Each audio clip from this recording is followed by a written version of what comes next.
It's time to live life through the eyes of fit people so that you too can live a fit life yourself. This is Fit Because. I'm one of your hosts, Jennifer Zerling, but you can call me Jay-Z. I'm a fitness and age management expert, author, speaker, as well as an international health advocate. And I'm your other host, George Veater. I'm an entrepreneur, cattle rancher, fitness enthusiast, and a 6-time rodeo champion who has a huge amount of knowledge to share with you in the area of self-improvement. Oh, he does. Get ready to learn how to bridge the gap between knowing what to do and doing what it takes to become physically, emotionally, mentally, spiritually, and financially fit. You ready, Jay-Z? Oh, I'm ready, George. Let's dive in. What's up? Okay. Welcome back to the Fit Because podcast. We got episode number 29. I can't believe we've already done 29 episodes. Awesome. And we have a great epic guest, Dr. Sebastian Gonzales. But let me first announce my awesome co-host, 6-time rodeo champion, George Veater. Hey, Jay-Z. Super happy to see you next to you again. So. Always the same. But actually, this episode is dedicated to you because you've been doing all these rodeo stuff that this guy is going to help you with injury prevention. He's going to help you restore human movement, which is actually the name of his podcast, Restoring Human Movement. And we're just so thrilled to have you on, Doc. A chiropractor, a champion, and we're just actually super happy to dive into this episode. So, with that said, tell us a little about yourself and how you got into educating people outside of your practice. Well, probably the same reason you guys did with this. It's just, it's a need that needs to be filled, right? But yeah, I started my practice about 10 years ago or so. I didn't do any podcasting or educational stuff really formally until probably a couple years ago, but I've done videos ever since I started back in 2009. But it was a lot of exercise-based videos, a lot of corrective exercise and so on. And as I start to encounter more people in my clinic who ask the same similar questions, I realized there's a big void of people understanding how to get their movement back and how to feel better and so on. So here we are. That's totally awesome. Well, I've had lots of injuries and I've rehabbed most everything on my body once or twice, and so this is fascinating for me. So I have a lot of personal questions, but first, can you tell us who's the typical client that you take on and what type of rehab injuries or movement restoration do you deal with? That's a good question. So actually, I like to say I mainly focus with athletic professionals, not professional athletes, because honestly, I've been to a lot of seminars where we start talking about how to manage and improve the performance of professional athletes when really a lot of us are just athletic professionals. We got a real job, we got a real life, and then we do stuff on the side, right? So I more manage those types of people. We see a lot of back conditions, a lot of what we call flexion intolerant back pain. You can't bend forward, tie your shoes, get out of a car, get out of bed, things like that. And we see a lot of hips too. There's a variety of different other things that I've worked on, but to make it simple, the hips and the back are very, very correlated. And usually we kind of manage those in one and the same, and they're really not too hard. Which is it's a funny thing because last couple months I started to take more phone calls to figure out what people are asking. And a lot of times they're asking for me to perform usually things that don't have a lot of good results. So I try to sway them on the phone, and a lot of times they don't like to hear it, which is surprising because if they take that approach, they're going to reside in their own pain for a long time. Yeah, so I'm a fitness expert, as you know, and I have my master's in kinesiology. So this is really important information because especially in group settings and people trying to lose weight, which is like the biggest theme. And I like how you say most people have real jobs who are athletic. I mean, not like athletes are real jobs, right? No, I'm just kidding. So let me ask you, what's the very first step for most people who do sit most of the day but want to lose weight and therefore engage in a physical activity program, and how do they avoid getting injured? So I guess the first thing is, so the goal is then to lose weight, or is it for another thing? Because I think they're different. They merit different corrections. You know what I mean? You've been through this a ton, right, Jay-Z? Mm-hmm. So would your goal then to be to lose weight, or would it to actually do a sport? So I play baseball recreationally. A lot of my rehab that I did last year for myself was actually for two purposes. One is because I wanted to survive a 16-hour plane flight. The other one was because I wanted to play baseball in the season. I've never had a problem with weight loss, so it's a little bit harder to say in regards to weight, but I have a tendency of thinking that abs are made in the kitchen, glutes are made in the gym. And if we're going to build overall someone who's athletic and wants to play with their kids and play pickup soccer and things like that, there's more than just weight loss, obesity, which are parts to it. They're obviously important parts. But there's a lot of other skill sets they need to learn. So I guess to come back around to your question again, I guess, if we're looking to be athletic and happy and play with people or play with kids and so on, I'd say one of the first things is looking outside of a microscope and just thinking a broad spectrum to see the things that you're already doing that maybe take up a lot of your time, and then patchworking the things that you aren't doing. So example, a lot of people might sit a lot, they might not stand and walk a lot. A lot of people might do a lot of squats and not deadlifts. A lot of people might stretch and not strengthen, or vice versa. So a lot of times I like to think of picking the low-hanging fruit. Most people, in my observation, is a lot of people don't do enough tension work. They don't do enough movement correction, and they tend to do a lot of things that will only lose weight or actually they tend to do a lot of high intensity things is what I'm noticing. I have a personal belief that you should feel better after you do your workouts than you do when you start. And that's not always the case. It's more is not always better in these cases. That's not an exact thing, is it? I should have narrowed it down a little bit more. But I know what you're saying. So maybe explain it to like that listener who wants to lose weight but also doesn't want to hurt themselves. Because the biggest thing also that you know is the larger you are as a person, your center of gravity is off. So if, let's just say, they go to a class setting and they do these sprints on a treadmill, they can hurt their ankles and feet, knees start to hurt a little bit. So how do we work on like muscle sequencing for those individuals? And you know, a lot of them don't want to first start off in your office, for example. Yeah, I'd probably start them first on just a handful of isometric core exercises. Just a couple I like are bird dog is great, side planks are great, dead bugs are great, or at least glute bridges. These are at least good default ones that I've noticed that when I work with people who have had I don't want to say injury, because a lot of people don't say it's injury. They think it's, an ache and pain, a boo-boo. But a lot of times it's a starting point for a lot of their things, you know? And I think for people who are really ambitious about losing the weight, I tend to think that they do a poor graded exposure. Like they'll say, look, today I'm going to start losing weight, right? I'm going to get active today, and they go and blow it out, right? And this is where we get all these injuries at. Have you guys ever, you ever thought about or ever considered how do you become immune to venom, the anti-venom approach, basically? So you take small doses, right, until you're then immune to the venom, and all of a sudden, like you wouldn't just drink a bottle of venom. You might take it in small doses. So the same thing happens with these high-intensity ones. I don't want to just pigeonhole high-intensity. Weight training's the same. Running's the same. CrossFit's the same. These are all like the same. It's are they taking a responsible, graded approach to the thing they have not been doing? I personally don't sit a lot because I have a very active job. So it's the same thing I think with that, is that sitting is a skill, and I suck at it. Right, so if I'm going to go sit through a seminar this weekend, then I might want to might want to grade my exposure to it. Stand in the back, walk around, take a knee. That's where I'm at most of the day, and it's very comfortable to me. Does that cover the question?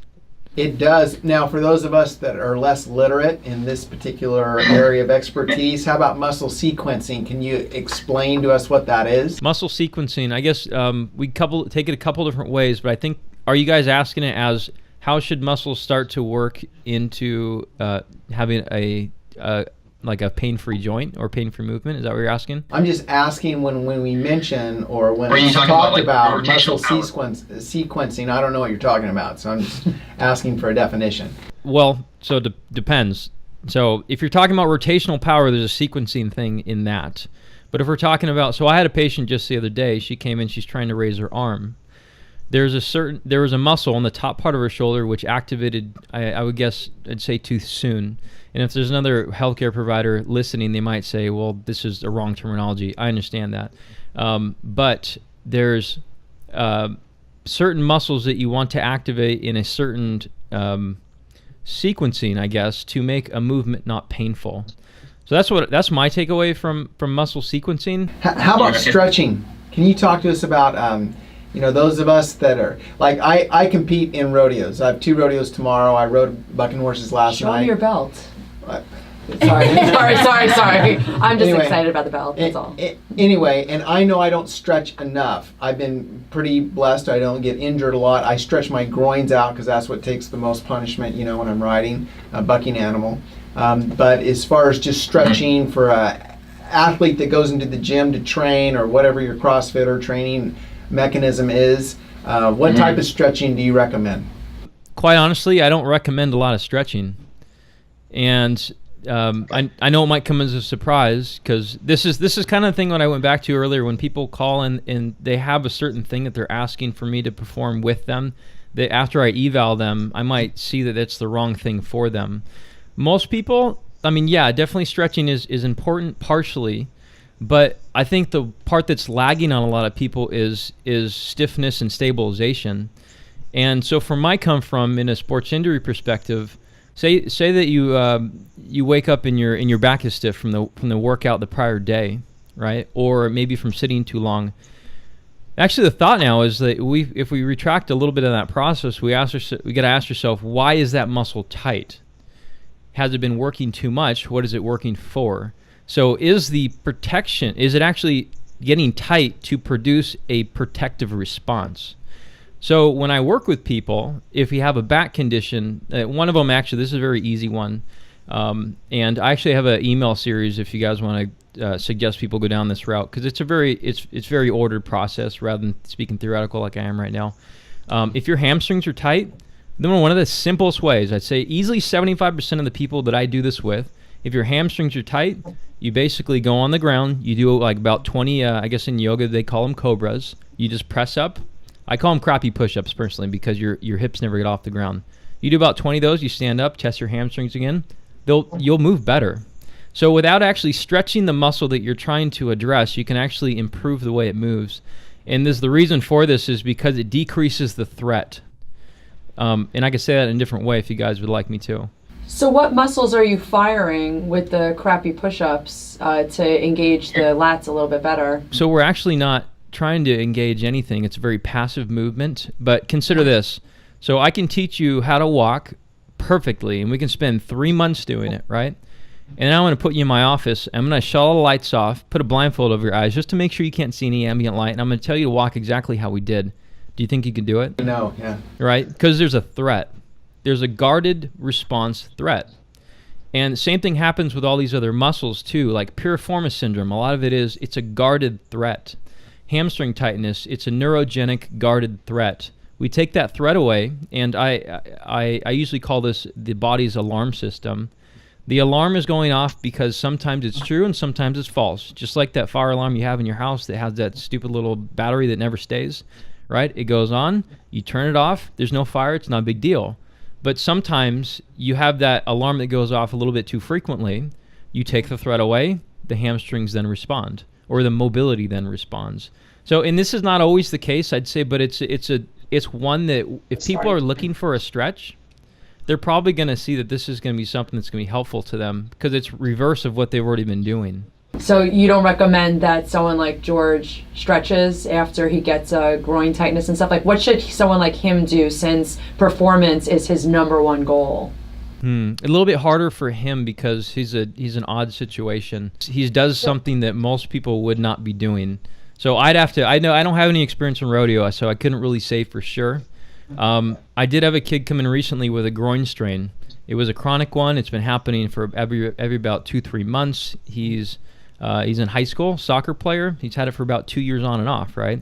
He's tried tissue work. He's tried stretching. He's tried adjustments. He's tried PT, all that kind of stuff. And within 2 sessions, we got him to about 75% better. He can cut, change directions. He can sprint. He can squat. He has no problem. I didn't do any tissue work on him. All we did was assess his squat was first.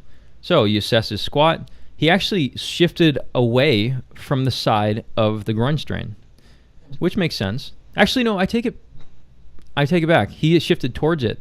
So anyways, we went down to the ground, did 3 exercises that took about a total of 10 minutes, and I told him to go ahead and go try it, do whatever you want to do. The exercises were not designed to strengthen. They were not designed to stretch. They basically eliminate threat.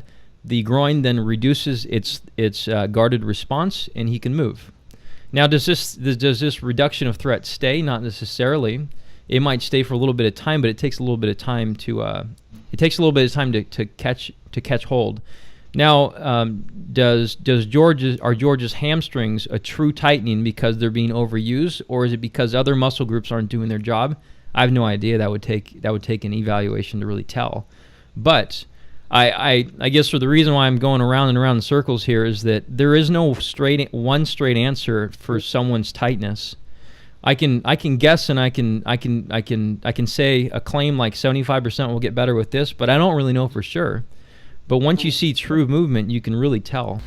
Yeah, that is interesting. I think probably for the people that are listening here, what are some common things that you're coaching people to do or not do to keep them away from pain or get them out of pain?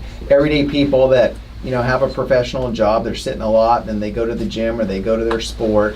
What are just kind of some recurring issues that you see, and how do you coach them to avoid that or to correct it? Yeah, probably the easiest thing with that is going to be flexion intolerant low back pain. Flexion being forward. You can't bend forward.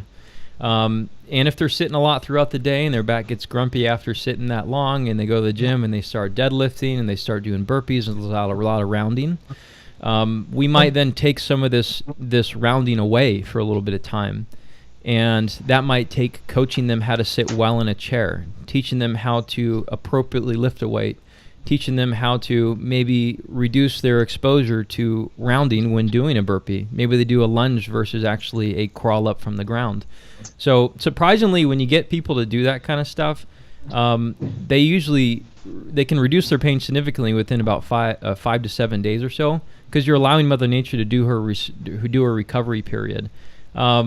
Now, some specific guidelines, I guess, for that then would be, and these are going to seem really simple, but honestly, a lot of times, and I don't make a lot of money in my office, but the amount of money that I make from doing a few cues is ridiculous. Number one is get up, start walking, and swing your arms like you're in the military. It's the simplest thing, and if you guys try it right there in the chair and put one hand on your belly, you're going to feel your belly has to work. So it's like a cheater way of getting core stiffness or a core endurance. Another one is rather than sitting in a really squishy chair, slide off to the end and perch off the chair. And the last one is be, at least when you're in pain, and I hate to say this as a good long-term correction, is that if someone were to come up and slap you in the belly like they want to play a joke on you, make sure that you're ready for that. And I bet with a lot of people that reduces their pain almost immediately. Again, it's not a good long-term play because you have to be able to breathe, but those are things that can be really easy. I hate to say hacks too, but they can be really easy wins for people. And if those work, then they have to actually go through a progression of being coached, honestly. I would love to say that there's certain exercises that people can do that would then improve them immediately. But as Jay-Z, you probably see it too. It's not the exercises, but it's how you do the exercise. And these people didn't get this way on accident. They got that way because they can't find that minor nuance. And so it takes just a little bit of coaching and some retention, and these people are going to feel great. But in response to your question, walking, belly slap, or a little belly stiffness are great easy hacks for it. Yeah, I mean, because I coach a lot of classes at Orange Theory Fitness, for example, which I think that's a very sound program compared to others out there. But what I find is a lot of our members, they sit for long periods of time, and then they come to a very vigorous workout doing high intensity interval training, and then they do stuff on the floor. So we find that their muscles get real stiff, and then they end up with those syndromes. So can you talk to those individuals who want to be fit, want to do those types of workouts, and what they should do preventatively before going to the workout and after doing the workout? That's a big question, Jay-Z. I'm sorry, I'm a big personality. I'm just kidding. What's that? I'm not No, there, you're but not. I'm not. I know. I don't know why I say I'm just kidding, because I'm kidding. I love myself, but go on. You're such a bullshitter.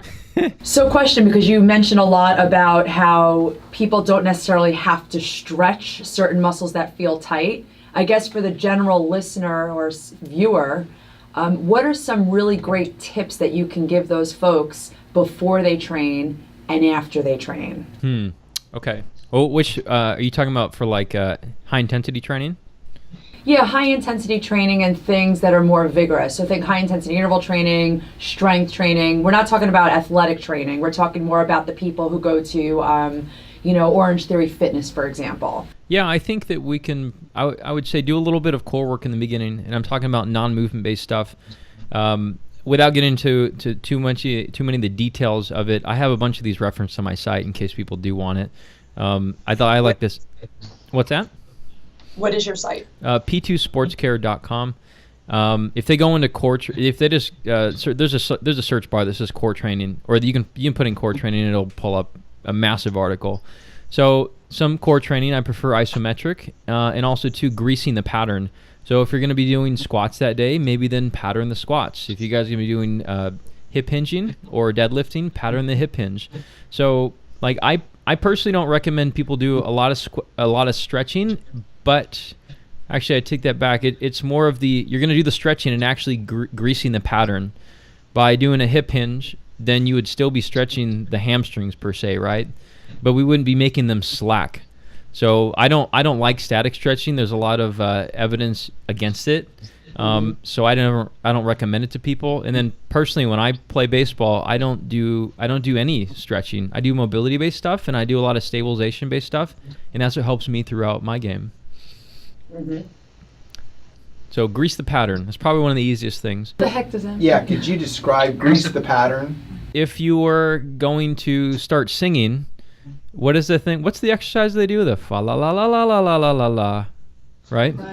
Yeah. So they're getting their vocal cords ready. Like when you're going to hit a baseball, you're in the batter's box drilling in your pattern. When you go into a gym and you're going to do a bunch of squats, grease the pattern. Like do that movement with high attention and then good form, and then go and actually do it with weight. I got it. I don't know. For bull riding, what do you guys do a pattern greasing there? Well, yeah. I mean, yeah, you do a little bit your spur motion you do without any pressure, and so I guess you do grease the motion that way, and you lift all your fundamentals. You will do little shadow exercises of those fundamental movements. So yeah, we do. So that's pretty much on par with the same.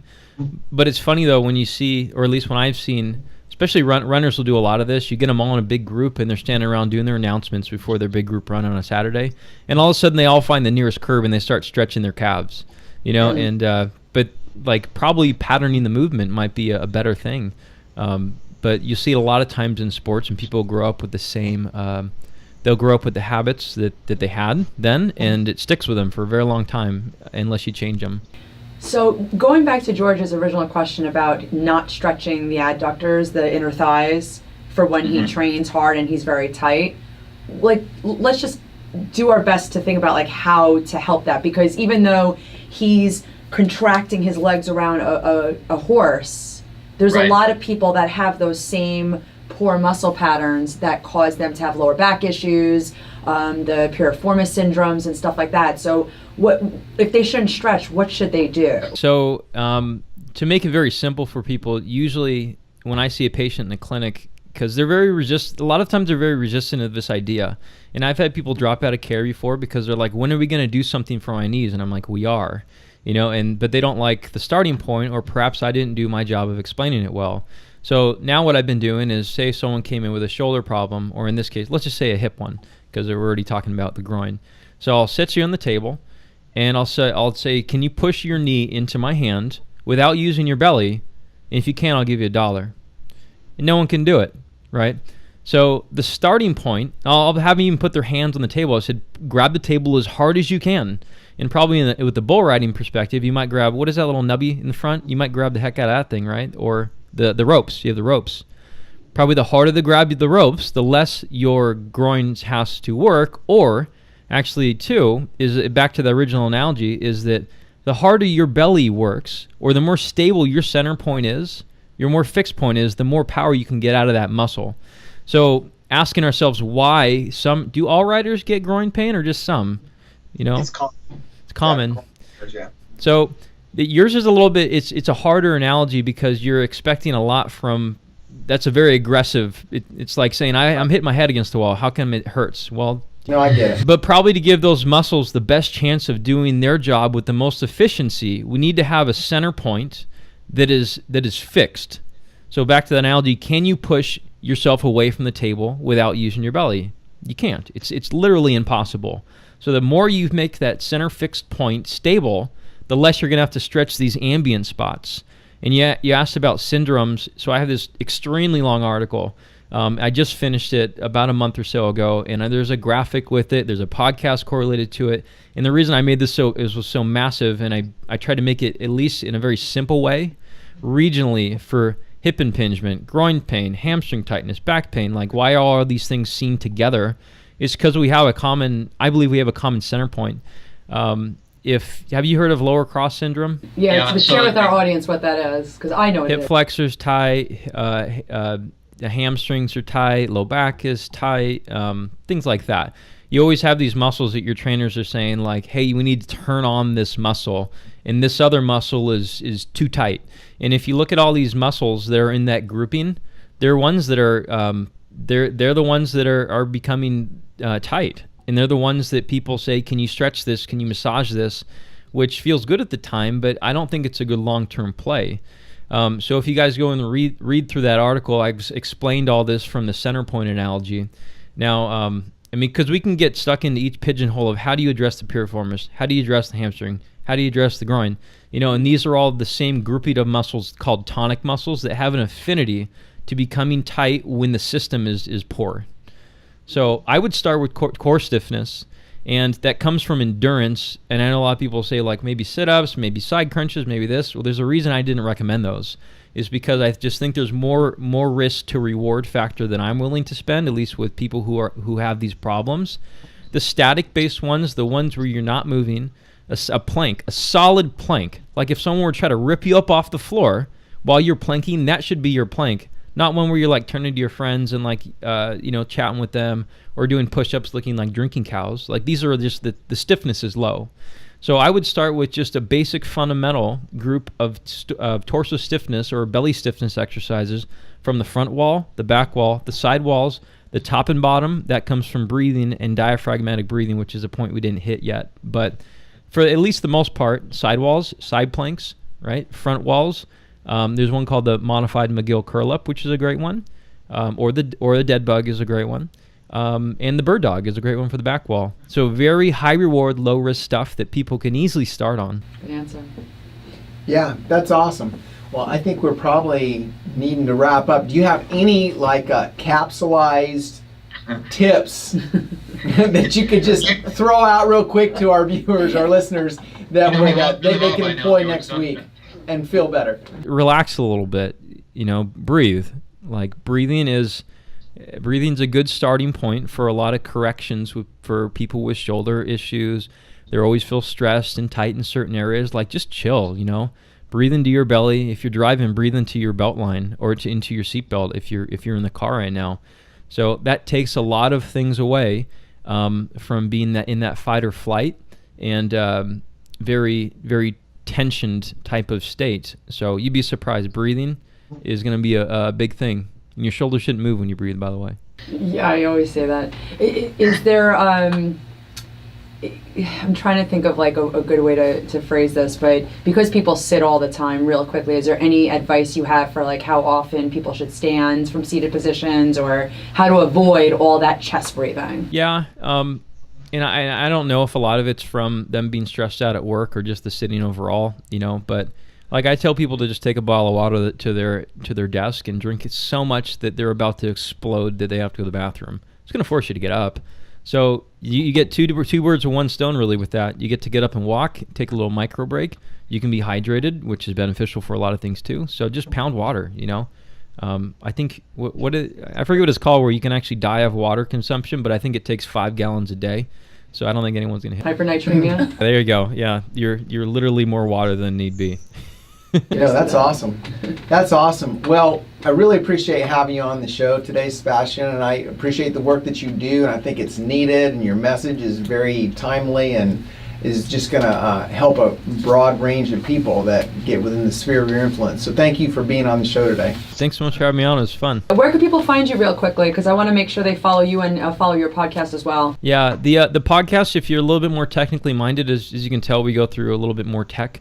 That is Restoring Human Movement. There is some lay public stuff in there, but it's going to take a little bit of, as you can tell, medical is a different language. It's Latin based, so a lot of it is we got to translate some of it. If you guys are looking for more actually patient based lay public stuff, it's usually in article form and video form. You just literally type up anything you want to on my website, p2sportscare.com.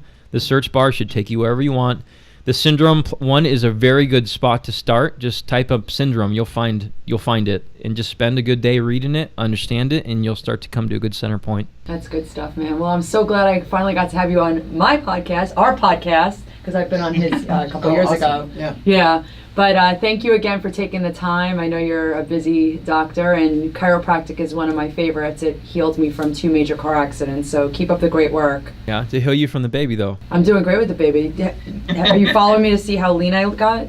I'm just kidding. Back to me. No, I'm just kidding. Back to me. All right, man. Well, we'll have to catch up, okay, for real, like off the mic and stuff like that. All right. Cool. Yeah. Thank you, George and Jay-Z, for having me on. Of Thanks. course, Awesome. Thank you. And for all of our listeners and viewers, please stay tuned for our next episode. It is going to be awesome. Urgency, having that urgency factor. Who needs it? We all need it. We all need it. So check out that episode. It's coming up for y'all. Good job, man. Boom. This has been Fit Because, hosted by Jennifer Zerling And George Veater. Be sure to follow us on social media at Fit Because Show on Instagram, Twitter, and Facebook. And for past episodes, be sure to visit our website at fitbecause.com. Also, please subscribe to our show on iTunes and be sure to rate and comment.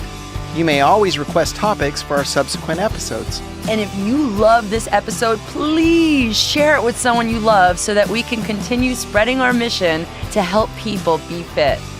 Until next time, take care of yourself and know that your future is Fit Because.